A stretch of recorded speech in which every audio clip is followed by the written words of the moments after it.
Why does the black man serve the white man? Why does everything the black man do benefit the white man? Why does the black man say freedom is doing what I want to do? And why is it that everything he wants to do enriches the European? Welcome to the desert of the real.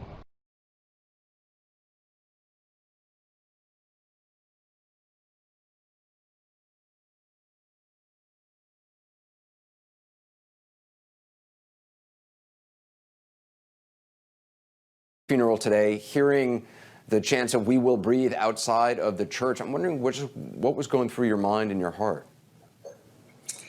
It was a heavy day, my brother, and yet I was buoyed up because I saw in the hearts and minds and souls, not just of the Floyd family, but of the church, of the music, of the preaching, a love, not one reference to hatred or revenge. It was all about love and justice. It's in the great tradition of the best of black people, a people who have been hated chronically, systemically for 400 years, but have taught the world so much about love and how to love. You saw John Coltrane's Love Supreme in that church service.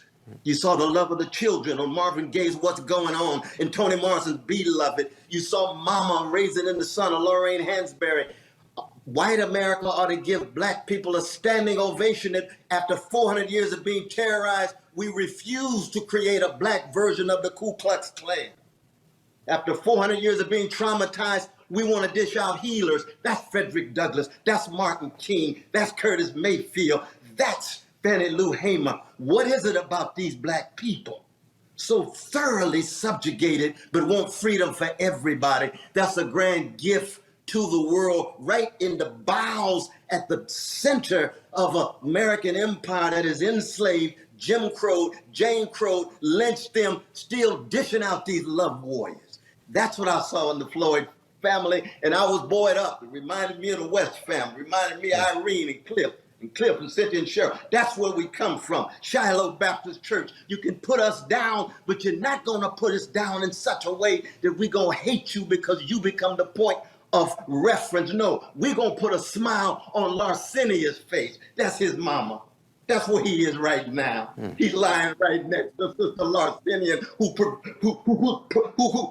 way of engaging the world was embracing it with all the love. Now, I'm not saying we don't have black thugs and gangsters. I'm talking about the best of our tradition. Because brother, if we had created a black version of the Ku Klux Klan, there'd been a civil war every generation with terrorist cells in every hood.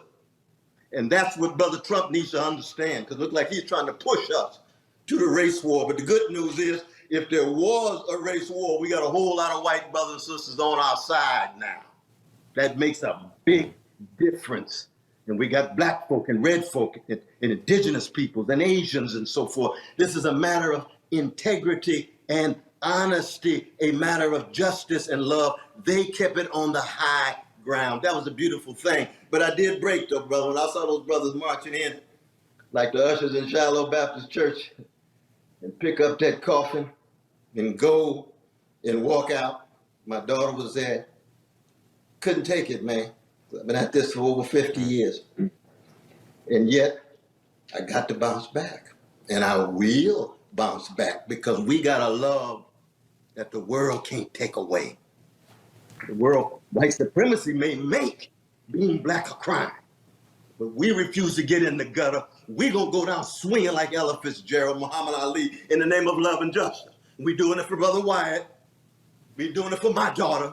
We're doing it for the Asians. We're doing it for the whole world because that's the only hope of the world. And that kind of love is always tragic, comic, and cruciform. You got to get ready to get crucified with that kind of love, and yet you keep dishing it on generation after generation after generation. The Floyd family lifted up that spiritual, moral banner in the midst of a moment in which we got all these lies and crimes, be it Pentagon, the Pentagon or Wall Street or White House or even Congress itself. We know they don't represent the best of this country. It's just that the best of this country right now seems to be so powerless. But in the streets of our nation, we see this multiracial, multicultural, multi-gender, different sexual orientations, different religions, Jewish brothers and sisters holding up Rabbi Abraham Joshua Heschel, the Catholics holding up Dorothy Day, the Protestants holding up William Coffin and Lydia Maria Child, and the agnostics and the others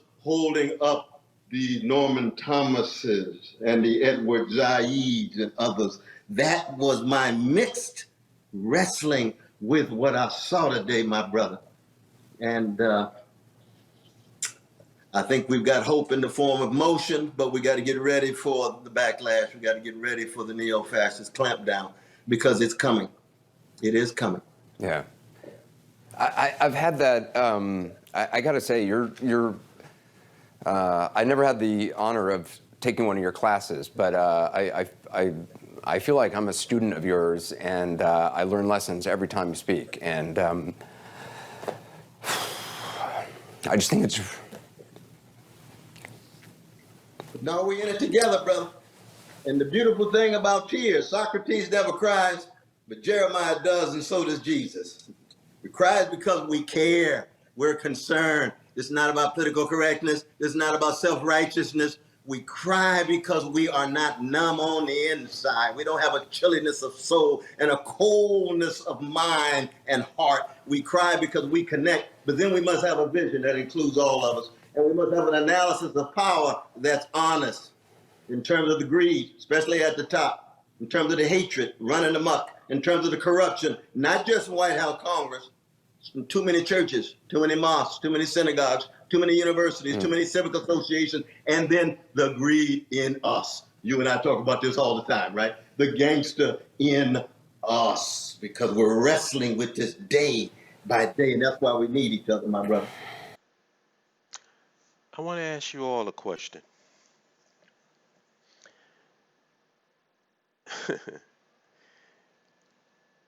If loving your enemy and not working in your own interest is a universal principle, I want you to name another group besides black folks who practice the same principle.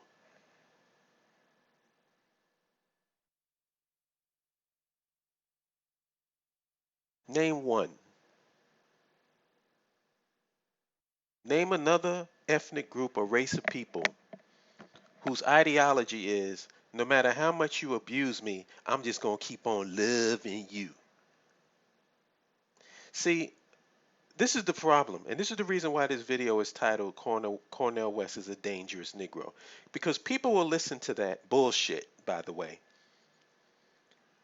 and get welled up to the point of tears. Like Anderson Cooper, oh, he was just so emotional that he was on the verge of tears. You know why Anderson Cooper is crying? It ain't got nothing to do with him believing in any of that shit that Cornel West was talking about. Anderson Cooper is crying because he's like, whoo, damn, they ain't gonna whoop my ass. Anderson Cooper is relieved because as long as you pushing that ideology, he knows he has nothing to threat from you.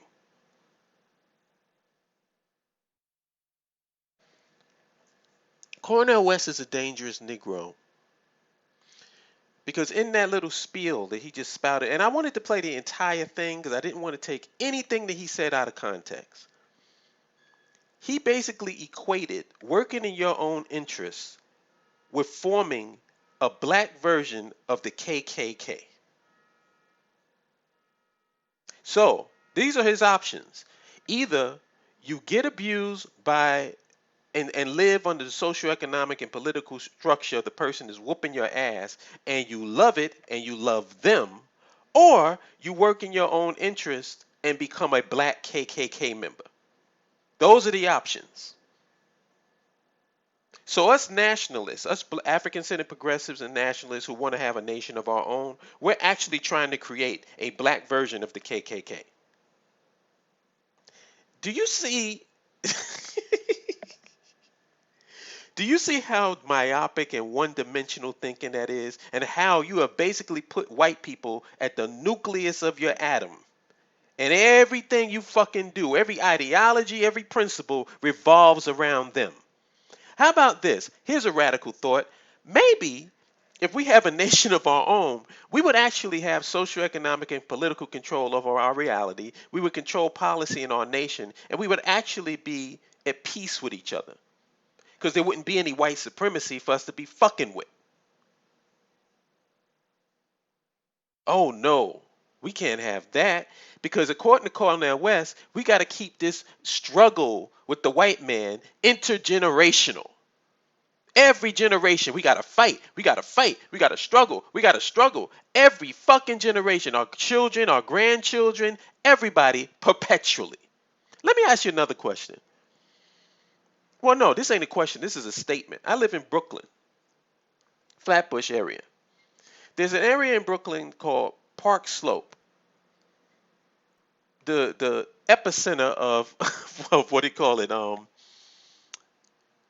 What's the term they use? I'm drawing a blank. Where the white people move into the I'm drawing a blank, forgive me. In Park Slope, are they struggling? When I see people in Park Slope, you know what I see? I see white folks jogging. I see white folks walking their dogs. I see, if I'm in Park Slope, white women's just smiling for no fucking reason. Hey, good morning.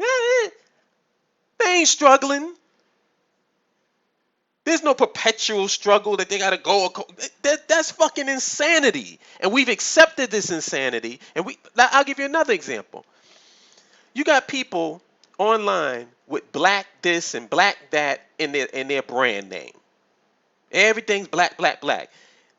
Everything is about police brutality. Everything is about discrimination. Everything on their timeline is telling us how the white people is fucking with us. White people's messing with us. White people discriminating against us. White people is racist against us. Da da da da da da da da da. So then here comes Mr. Holipsism and says, well, shit. If that's the case, why don't you get a nation of your own? And the same niggas who is complaining and bitching and moaning and crying about how badly they being treated in this country, guess what they say to me? Oh, well, how you going to fucking go somewhere else and try to establish your own land? You can't do that. America is the best place to be. Well, then my reaction to that is, well, then shut the fuck up, nigga. What the fuck are you complaining about? Take all this black shit out of your brand and just be fucking American. This is why this type of talk is dangerous. And I wanted you all to hear the whole thing, the full context. No pushback whatsoever that you can think of that's against Cornel West. Now, years ago in the 90s, John Henry Clark kicked his ass in a debate.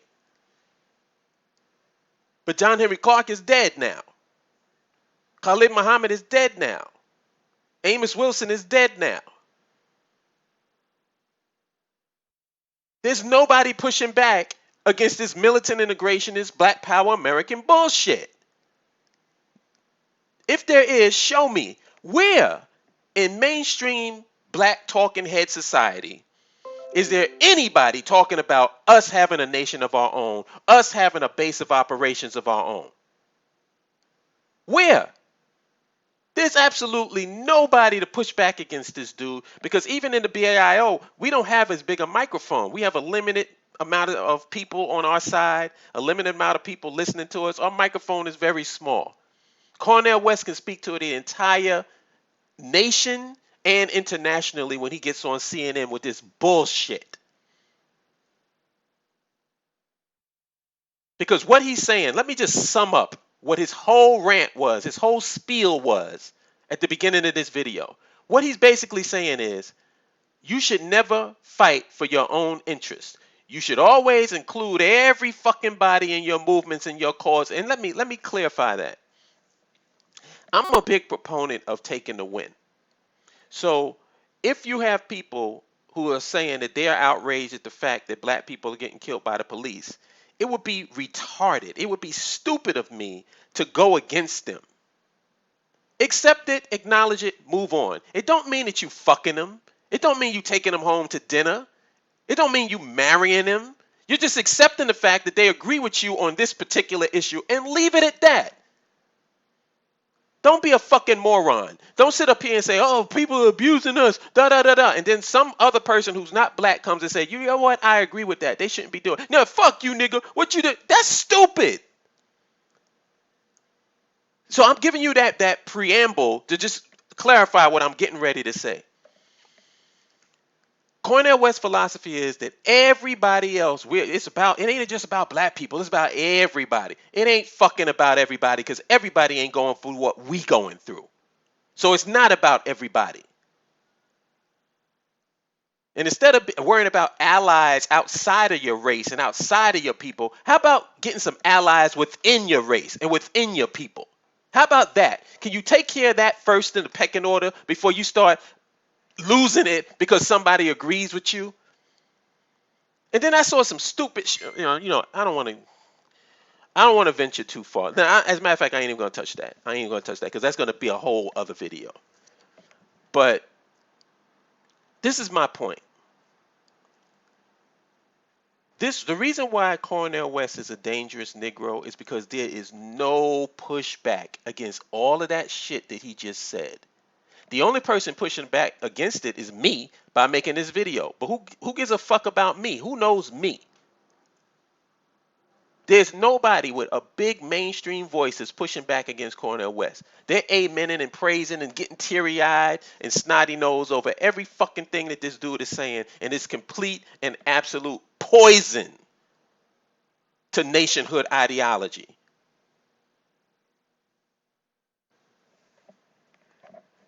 Oh, God, man. This is the calm version of me. Because when I first heard this, I went completely the fuck off in the BAIO general chat. Nobody's pushing back. Nobody's pushing back. And all these motherfuckers calling themselves Pan-African and black nationalists who ain't down with the BAIO, you are all fucking full of shit. You are a disgrace to the memory of Malcolm X. You are a disgrace to the memory of Marcus Garvey. You are a disgrace to the memory of Elijah Muhammad. You are a disgrace to the memory of Khalid Muhammad. You're a disgrace to the memory of Amos Wilson. I'm so fucking tired of niggas telling me, well, I knew Amos person. No, if you did, you may think you have known him, but you didn't. You knew of him. But obviously you ain't adopted none of the shit that he was talking about. Because if you did, you'd be down with the BAIO. And once again, BAIOAfrikstan.org. Read the About Us section. Read the fact. Look at our definitions. Look at our philosophy. Look at our principles. And the only thing, let me clear this up once and for all. The BAIO is not a think tank yet. Not yet. Right now in its current form, the BAIO is a social network. So all these people telling me how they got to cross the T's and dot the I's and they got to, make sure that the sun is in the right alignment position and all this other shit before they sign up to the website. Did you go through all of that when you had to sign up to Facebook? Did you go through all of that when you signed up to Twitter? Did you go through all of that when you signed up to Instagram and TikTok and all this other social media shit? Did you fast? Did you pray before you signed to YouTube? That's all the BAIO website is. It's a social network, just like any other social network online. So there's absolutely no reason for you not to sign up to the BAIO unless you don't believe in the principles of the BAIO. Just keep it real. But for those of you who are listening to my voice and you believe in the principles of land, infrastructure, nationhood, you believe that we should have our own nation, you believe that we shouldn't be begging and pleading for acceptance from people that hate our fucking guts and living as their children in their house without having a house of your own, acting like a fucking abused woman that when somebody comes and tell you to leave your husband, the one that you've been complaining about that's been whooping your ass, your response is, well, how can I leave him? This is the best place to be. Get the fuck out of here, man. I'm done. Anybody, listen, if you're not down with the BAIO, if you haven't signed up to the BAIO website, I'm really not trying to hear a fucking thing you got to say because you're a waste of my time. and your waste of the membership time. I'm tired of people hanging around us, being around us, and not being with us. And that's all I got to say about that. Later. Peace. You can't compare to the status right here. Legendary worldwide, we can battle right here. Listen, Junior, I'ma tear back your wig. This ain't TV, but I'll show you what a fear factor is. Stop grilling me, and all that fronting is killing me. You leave me no choice but to hurt your feelings, G. About to slap rappers around and bruise